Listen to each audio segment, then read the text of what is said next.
அனைவருக்கும் வணக்கம். சமயக் தரிசனம் நல்லறம் என்கின்ற யூடியூப் சேனல் மூலமாக சமண அறக்கருத்துக்களை நாம் பயின்று வருகிறோம். அந்த வரிசையிலே அருங்கலச்செப்பு என்ற நூலிலிருந்து இல்லற நெறி விளக்கப்படுகிறது. அந்த நூலிலே இருந்து நற்காட்சி நல்ஞானம் இந்த 2 அத்தியாயங்களையும் இந்த 2 பகுதிகளையும் நாம் பார்த்தோம். 56 குறட்பாக்கள் வரை நற்காட்சி குறித்தும், அதன் பிறகு 5 குறட்பாக்கள் 61 வரை நல்ஞானம் குறித்தும் நமக்கு இந்த நூலிலே கூறப்பட்டிருக்கின்ற விவரங்களை நாம் கற்றோம். இதற்கு அடுத்ததாக நல்ஞானம் என்கின்ற பகுதியை அடுத்து நல்லொழுக்கம்.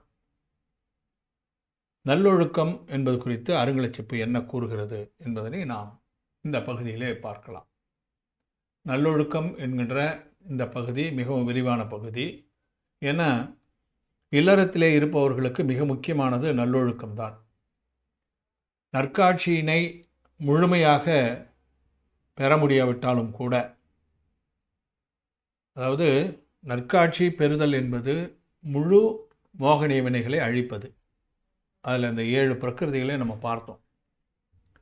அவற்றை முழுமையாக அழிக்காவிட்டாலும் அவை தணிவு செய்து அல்லது கேடு தணிவு செய்து வைத்திருந்தால் நற்காட்சியானது பிறக்கும். அந்த நற்காட்சியை வைத்து நல் ஞானத்தை நாம் வளர்த்து கொள்ளலாம்.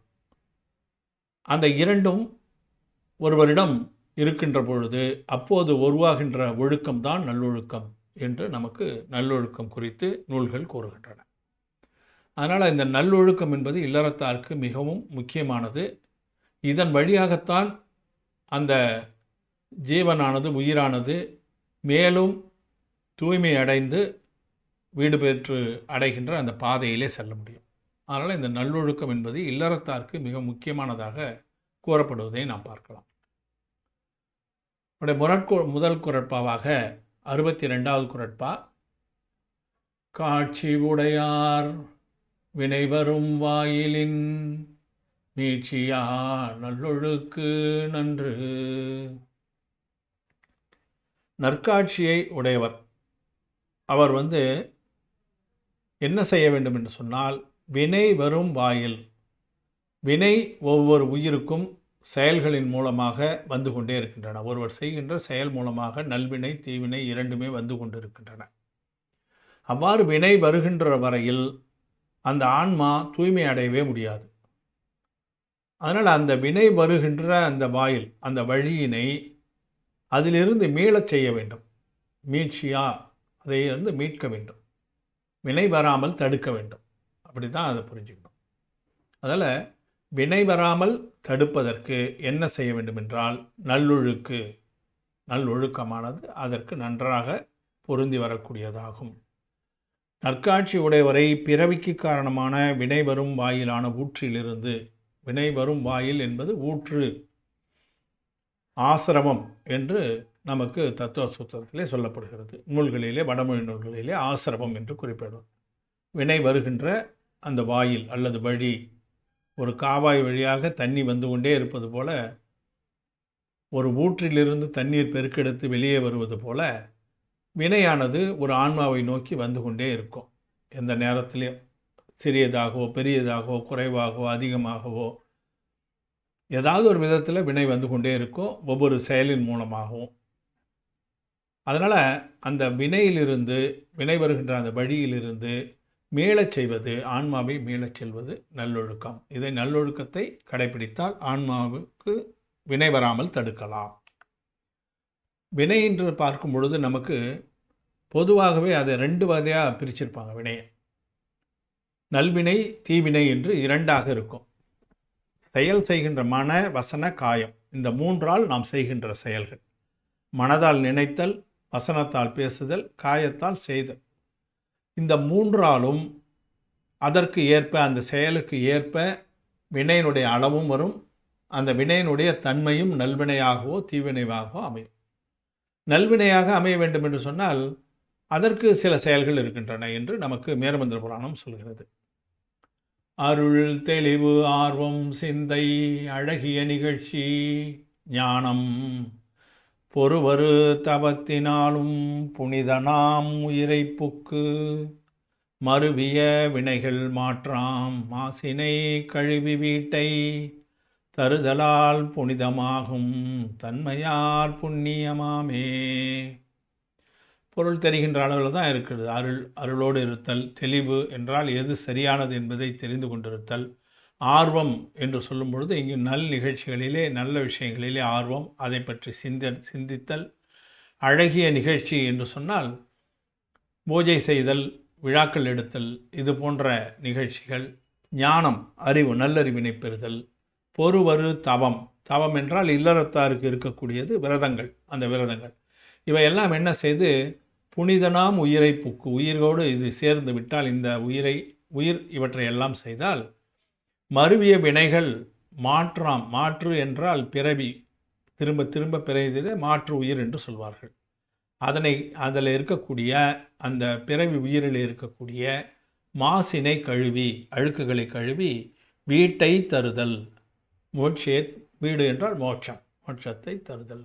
அந்த மாதிரி இருக்கக்கூடியது முதல்ல புண்ணியமாக இருக்கும். புண்ணியம் என்பதும் வினைதான், அது நல்வினை. அதே போல் பாப வினைக்கும் ஊற்று இருக்கிறது. காதியும் கருணையின்மை ஆதியால் கட்டு நின்ற வேதனை முதலவெல்லாம் வெந்துயிர் உய்க்கும் பாபம். அந்த கருணையின்மை ஏற்கனவே சென்ற பாடலில் சொன்னதுக்கு ஆப்போசிட்டான விஷயங்கள், அதில் இருக்கக்கூடிய விஷயங்களுக்கு மாறுதலான விஷயங்கள். ஏற்கனவே என்ன சொன்னோம்? கருணை, அருள், அதான் அருள் இன்மை, தெளிவு இன்மை, ஆர்வம் இல்லாமல் இருத்தல், நல்ல சிந்தனை இல்லாமல் இருத்தல், அழகிய நிகழ்ச்சிகள் போன்ற நிகழ்ச்சிகளிலே மனம் செல்லாமல் இருத்தல், சரியான ஞானத்தை பெறாமல் இருத்தல், விரதம் இல்லாமல் இருத்தல், இது போன்ற விஷயங்களிலே ஒருவர் ஈடுபடுவாரானால் அது பாப வினையை கொடுக்கும். ஓதிய 2 யோகின் உயிரினை உறுத்தல் ஊற்றாம். இதுக்குத்தான் ஊற்றுன்னு பேர். இந்த 2 யோகி, 2 யோகம், 2 விதமான செயல்கள், நற்செயல்கள், தீச்செயல்கள், அவற்றால் வருவதுதான் ஊற்று. தாதுர காய்ந்த பொழுதின் தானுரு நீரை ஒத்தே. இது எப்படி உயிராக கூட விட்டுது அப்படின்னா, ஒரு இரும்பை நல்லா பழுக்க காய்ச்சி அது தகதகன்னு இருக்கும்பொழுது அது மேலே தண்ணீர் தெளித்தோம்னு வச்சுக்கோங்க, அந்த தண்ணீர் இருக்கிற இடம் தெரியாது. ஆனால் அது எங்கே போச்சுன்னா அந்த இரும்பு தாதுக்கு உள்ளே போயிடும். அதுபோல் ஆன்மாவுக்கு உள்ளவே போய் இந்த ஊற்றுகளால் வரக்கூடிய வினைகள் எல்லாம் ஒன்றா போய் ஒட்டிக்கொள்ளும். எப்படி ஒரு தாதுர காய்ந்த பொழுதின், தாது என்றால் இரும்பு, அந்த இரும்பு நன்றாக பழுக்க காய்ச்சிய போது தண்ணீரை எப்படி அது நீரை, அந்த தானுரு நீரை எப்படி உறிஞ்சிக்கொள்கிறதோ அதுபோல் இந்த ஊற்றுகளால் வினையை நல்வினையாகவோ தீவினையாகவோ அந்த ஆன்மா உறிஞ்சிக்கொள்கிறது. ஏனென்றால் இங்கே ஊற்று தான் முக்கியமானது என்று நமக்கு அதில் ஊற்றை தடுப்பது தான் நல்லொழுக்கம் என்று நமக்கு கூறியதால் இதை தெரிஞ்சுக்கிறோம். அந்த ஊற்றினுடைய வகைகளாக கூட 10 வகைகள் கூறப்பட்டிருக்கு. 57 வகையாக வரும், ஆனால் அது 10 வகையாக இருக்கிறது என்று மேருமந்திர புராணம் கூறுகிறது. நம்ம நல்வினை தீவினை என்று சொன்னாலும் கூட என்ன வகைகளாக இருக்குதுன்னா, ஈனமே அதிகம் ஈரா பதகமே சாம்பராயம் ஞானமே ஞானமின்மை நல்லவாம் புண்ணிய பாபம் தேனுலாம் அலங்கள் வேந்தே தபியமே பாபம் என்று தானெலா உயிர்க்கும் ஆகும் ஊற்றி வைத்தாம் 10 ஆகும். இந்த மாதிரி 10 வகையாக இருக்கிறது என்று சொல்லி மேருமந்திர புராணத்திலே வைஜெயந்த முக்தி சருக்கத்திலே வைஜெயந்த மகாராஜனுக்கு சுயம்புநாம தீர்த்தங்கரர் சமோசரணத்திலே இருந்து ஆகமம் உரைக்கும் பொழுது இவ்வாறு கூறுவதாக அந்த நூலிலே குறிப்பிடப்பட்டு இருக்கிறது. இதில் பார்த்தீங்கன்னா 10 வகை. ஈனம், அதிகம், ஈராபதம், அதாவது ஈரியாபதம் என்று சொல்வார்கள். சாம்பராயம், ஞானம், ஞானமின்மை, புண்ணியம், பாபம், இது போன்று 10 வகையாக இருக்கிறது என்று கூறுகிறார். ஈனம் என்றால் ஹீனாசுரம், குறைவாக வரும். ஆசிரமத்தினுடைய அளவு செயலிலே யோகத்திலே மந்த யோகமாக இருந்தால், மந்த கஷாயங்களோடு கூடிய யோகம், கஷாயம் என்றால் தெரியும், அந்த மந்த கஷாயங்களோடு கூடிய செயலாக இருந்தால் அந்த ஆசிரமம் குறைவாக வரும், வினை குறைவாக வந்து சேரும். அதுக்கு ஆப்போசிட் அதிக ஆசிரமம், கஷாயம் அதிகமாக இருந்தால் அதிகமான ஆசிரமம். ஏரியாபதம் என்று சொன்னால் நாம் செய்யக்கூடிய செயலால் வரக்கூடிய ஆசிரமம். அது மிக குறைவாக வந்து கொண்டே இருக்கும். முனிவர்களுக்கெல்லாம் இருக்கக்கூடியது. முனிவர்கள் செய்கின்ற செயல்கள்லாம் பார்த்திங்கன்னா மிக குறைவாக இருக்கும். அந்த செயலின் காரணமாக வரக்கூடியது. அவர்கள் ஒரு இடத்திலே தான் இருப்பார்கள். அவர்கள் செய்கின்ற செயல்கள் எல்லாம் அதிகமான யோகத்தை உடையதாக இருக்காது. அதிகமான செயல்பாடு, பலவிதமான செயல்களில் செய்ய மாட்டாங்க. நம்ம இல்லறத்தால் இருக்கிற மாதிரி செயல்களை அவங்க செய்ய மாட்டாங்க. இப்போ அதனால் அது ஈரியாபதம் என்று சொல்லக்கூடியது. அது மிக குறைவாக அவ்வப்போது வந்தாலும் அது எளிதிலே கழியும். சாம்பராயம் என்பது கஷாய ஆசிரமம், கஷாயங்களால் வரக்கூடியது. ஒரு மழை பெஞ்சு வெள்ளம் எப்படி வேகமாக குட்டையில் சேருதோ அதுபோல் அந்த மழை பெஞ்ச பிறகு வருகின்ற அந்த வெள்ளம் போல் அதிகமான வினைகள் சேரும். அந்த ஆசிரமம் கஷாய ஆசிரமம். ஏரியாபதம் என்பது அந்த மழையெல்லாம் விட்டுட்ட பிறகு கூரையிலேருந்து ஒரு சொட்டாக தண்ணி ஊற்றுது இல்லைங்களா, அது ஏரியாபதம். அது மிக குறைவாக இருக்கும், முனிவர்களுக்கு இருக்கக்கூடியது. இந்த சாம்பராயம் மற்றவர்களுக்கெல்லாம் இல்லறத்தில் இருப்பவர்களுக்கும் பல விதமாக இருக்குது. அதிலே அவங்களுடைய கஷாயங்களை பொறுத்து அந்த சாம்பராய ஆசிரமம் வரும். அது ஈனமாகவோ அதிகமாகவோ இருக்கும். ஞான ஆசிரமம், ஞானம் இருக்கும்போதும் ஞானத்தாலும் ஆசிரமம் வரும். நல்ல வினைகள் சேரும். அதனால் ஞான ஆசிரமம். ஞானம் இன்மையாலும் வரும். அதாவது அஞ்ஞான ஆசிரமம். அஞ்ஞானம் இருக்கிறதால அதனால் வினைகள் சேரும். அதனால் அது அஞ்ஞான ஆசிரமம். புண்ணியம் நல் செயல்களை செய்தால் புண்ணிய ஆசிரமம், தீச்செயல்களை செய்தால் பாப ஆசிரமம். இவையெல்லாம் சேரும் பொழுது அவை எண்ணத்திலே இருக்கும்போது அது பாவ ஆசிரமம். அங்கே பாபம், இங்கே பாவம். அந்த உச்சரிப்பு கொஞ்சம் வித்தியாசமாக வரும், பார்த்துக்கணும். அது பாவம் என்று சொன்னால் பாபம் என்று தமிழில் சொல்கிறோம் இல்லைங்களா, புண்ணியம் பாபம்னு. அது பாவம் என்றால் மனதில் இருக்கக்கூடிய அந்த எண்ணம், அந்த எண்ண ஓட்டம் அல்லது கண்ணுக்கு தெரியாமல் இருக்கக்கூடிய அந்த விஷயம், அது பாவ ஆசிரமம். அதுவே வினையாக மாறும்போது திரவிய ஆசிரமமாக மாறிவிடும். திரவிய ஆசிரமம்னா அதுதான் இந்த 8 வகையான வினைகளை கொண்டு உயிரோடு சேர்க்கும். இதுபோல் அந்த ஆசிரமத்தினுடைய வகைகளை 10ஆக நமக்கு மேருமந்திர புராணம் கூறுகிறது. இவற்றை ஏன் தெரிஞ்சுக்கிறோன்னா, இவற்றையெல்லாம் தவிர்க்க வேண்டும் என்று சொன்னால் நமக்கு நல்லொழுக்கமானது அவசியம் என்று இதிலே கூறுவர். அதனால் நம்ம சொல்கிறோம். இப்போ இந்த ரத்ன கரண்டகத்தில் இதை பற்றி, நல்லொழுக்கத்தை பற்றி என்ன கூறுகிறார்கள்? மோக திமிரா பவ ஹரணே தர்சன லாபாதபாப்த சஞ்சஞான ராகத்வேஷ நிவத்திய சரணம் பிரதிபத்தியதே சாது. இதில் மோக திமிராபரணஹரண தர்சன மோகனியம் என்று சொல்லக்கூடிய வினை நம்ம பார்த்தோம். தர்சன மோகனியத்தை அழித்தால்தான் நற்காட்சி கிடைக்கும். மோகனிய வினை 28ஆக இருக்கும். தர்சன மோகனியம் 3, சாரித்திர மோகனியம் 25 பார்த்துருக்குறோம். தர்சன மோகனியம் 3 இருக்குது. முதல்ல அது அழியணும். அது அழிந்தால்தான் நற்காட்சிக்கான வாய்ப்பு கிடைக்கும். அப்போ தான் நல்லொழுக்கத்தை பெற முடியும். தர்சன மோகனியம் 3 என்ன? மித்யாத்துவம், சம்யக் மித்யாத்துவம், சம்யக்துவ பிரகிருதி. இப்போ இந்த 3ஐயும் நம்ம ஏற்கனவே நிறைய தடவை பார்த்துருக்கோம். அப்போ மித்யாத்துவம் அழிய வேண்டும், அறியாமை அழிய வேண்டும். சம்யக் மித்யாத்துவம் என்று 2 கலந்திருக்கின்ற நிலை, சம்யக்துவமும் மித்யாத்துவம் கலந்திருக்கின்ற நிலை அழிய வேண்டும். அடுத்தது மித்யாத்துவ பிரகிருதி என்றால் அது துவக்கம். அந்த துவக்கம் முழுமையடைய வேண்டும். அது மாறி முழுமையடைய வேண்டும். அழிதல் என்று சொல்வதில்லை, அது மாறணும், வளரணும். ஆனால் இந்த 3ம் தர்சன மோகனியம் என்று சொல்லக்கூடியது. அந்த தர்சன மோகனியம் எது வரைக்கும் இருக்குன்னா, ஒவ்வொருத்தருக்கும் ராகத்வேஷம் இருக்கிற வரைக்கும் இருக்கும். ராகம் என்று சொன்னால் ஆர்வம் அல்லது விருப்பம், துவேஷம் என்று சொன்னால் பகை அல்லது வெறுப்பு.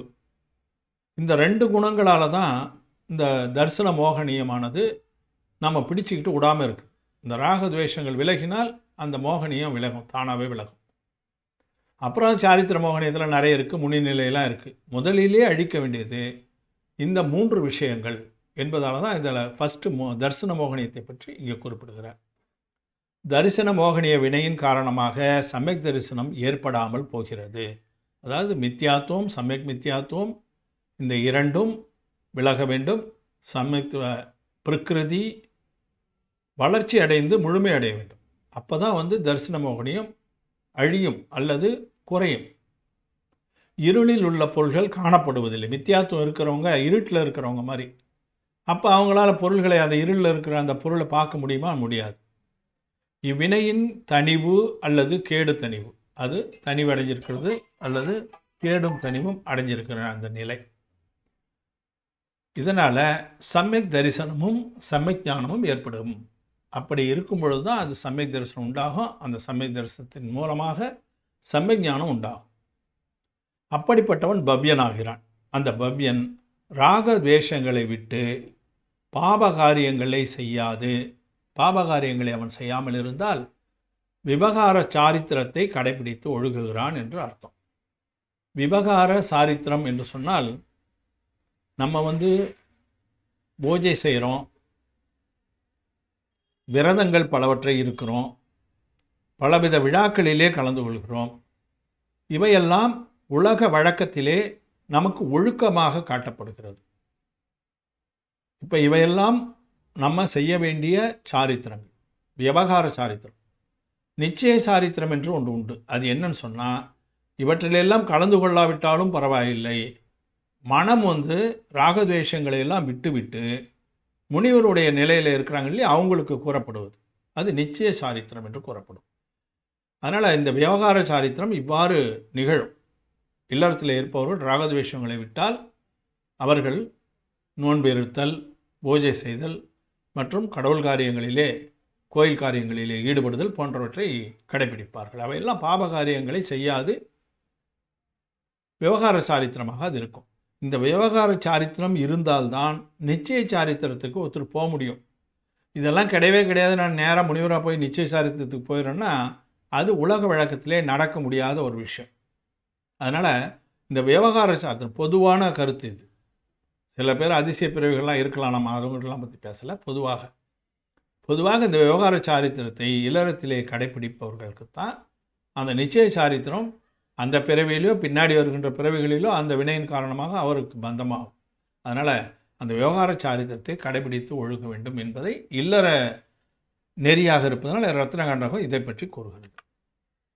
அதிலே கூட இன்னொரு கதை, ராகத்வேஷ நிவத்தே ஹிம்சாதி நிவத்த கிருதா பவதி அனேபேட்சிதார்த்த விருத்தி கசேபதே நிருபதீன்.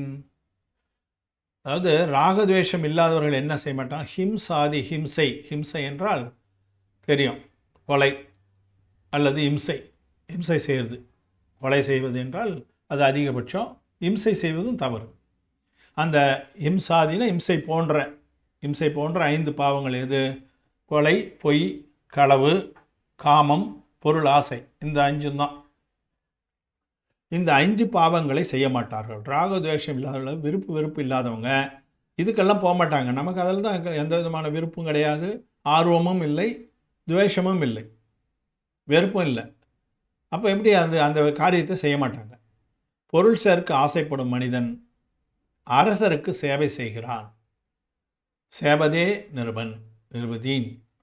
அதாவது ஒருத்தருக்கு நமக்கு பொருள் தேவை என்று சொன்னால் நம்ம என்ன செய்வோம்? ஒரு கவர்மெண்ட் வேலைக்கு போவோம், இல்லைன்னா ஒரு முதலாளிகிட்ட நம்ம வேலைக்கு போவோம்.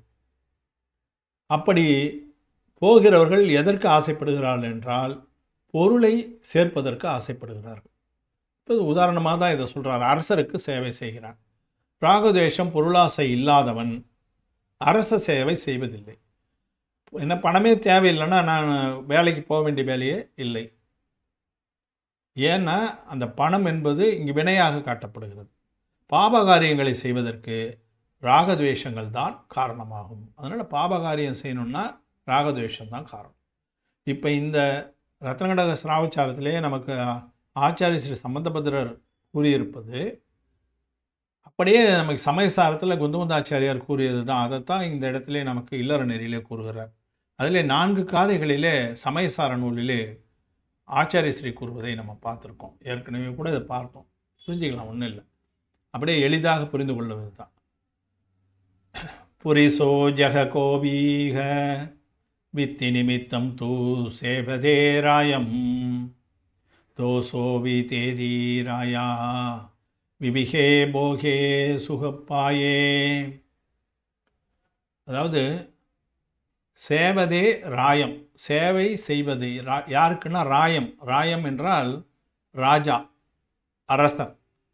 அரசருக்கு புரிசே ஒரு புருஷன், ஒரு மனிதன் சேவை செய்கிறான் என்றால் ராயா விபிகே போகே, ராயா அரசன், விபிகே பலவிதமான போகங்களையும் சுகத்தையும் அவனுக்கு கொடுக்கிறான். ஒருவன் ராஜாவுக்கு சின்சியராக சேவை செய்கிறான்னா அந்த ராஜா அவருக்கு பலவிதமான போகங்களையும் சுகத்தையும் கொடுக்கிறார். அது போன்றது தான் கம்மரயம்.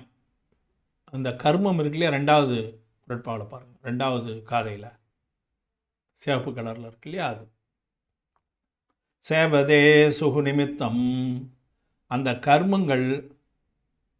கர்மங்களுக்கு சேவை செய்பவன், வினைகளுக்கு சேவை செய்பவன், அவனுக்கு என்ன செய்யுது? கம்மோ விபிகே போக சுகப்பதா. அதனால் அந்த வினையால் அவனுக்கு பலவிதமான சுகங்கள் ஏற்படுகின்றன.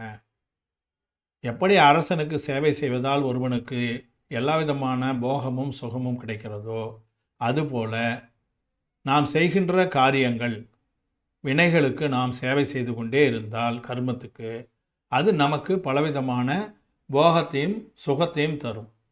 அதே நேரத்தில் தீயவை செய்தால் தீயவற்றையும் கொடுக்கும். ஆனால் ஒரு நற்காட்சி உடையவன் என்ன செய்வான்றது இதில் காமிக்கிறாங்க பாருங்கள். அதே குறட்பாதான், அதே காதை மாதிரி தான் இருக்கும்.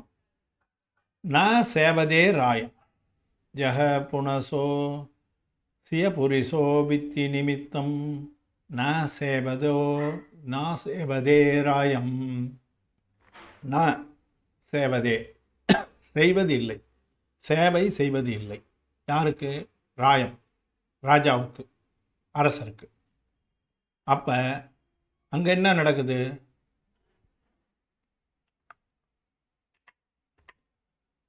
ந தேதி ராயா விபிகே போக சுகுப்பாயே. அங்கே ராயா விபிகே போகன்னு சொன்னார். இங்கே நான் தேதின்னு சொன்னா என்றால் இல்லை. இங்கு பலவிதமான சுகங்களை கொடுப்பது இல்லை, இங்கு சேவை செய்வதில்லை, பலவிதமான சுகங்களை அவர் கொடுப்பதும் இல்லை, அரசனும் கொடுப்பதில்லை. அதே போலதான் ஏமேவ சம்மதிட்டி விஷயத்தம் சேவதேனா கம்மரயம்.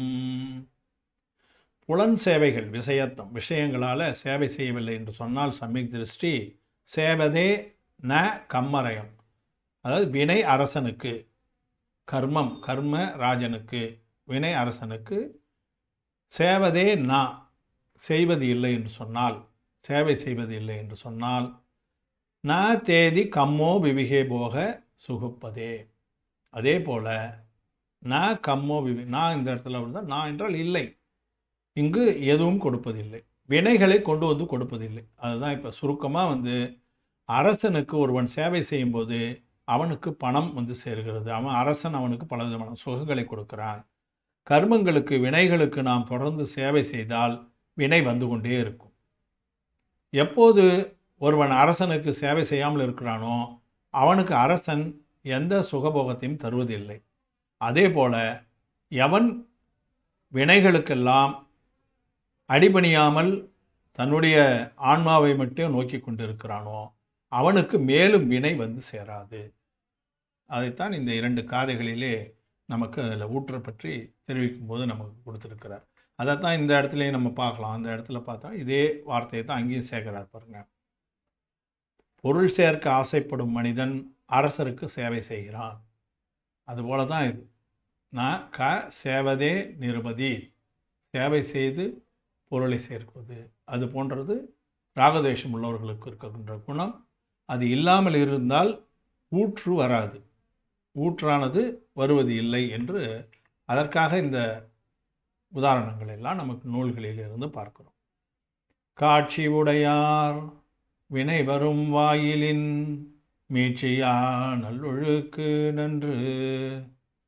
அதேபோல் நற்காட்சி உடையவர்கள் வினை வரும் வாயிலான ஊற்று என்கின்ற ஆசிரவத்திலே இருந்து மீட்சி அடைய வேண்டும் என்று சொன்னால், மீள வேண்டும் என்று சொன்னால், அதற்கு நல்ல வழி எது அப்படின்னா நல்லொழுக்கத்தை கடைபிடிப்பது தான் என்று இதிலே நமக்கு கூறுவதை பார்க்கிறோம்.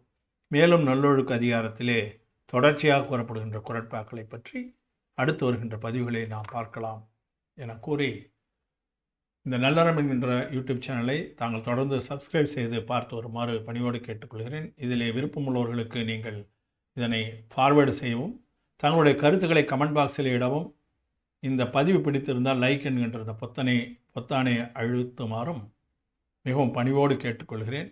அனைவருக்கும் நன்றி. ஜெய் ஜினேந்திரா.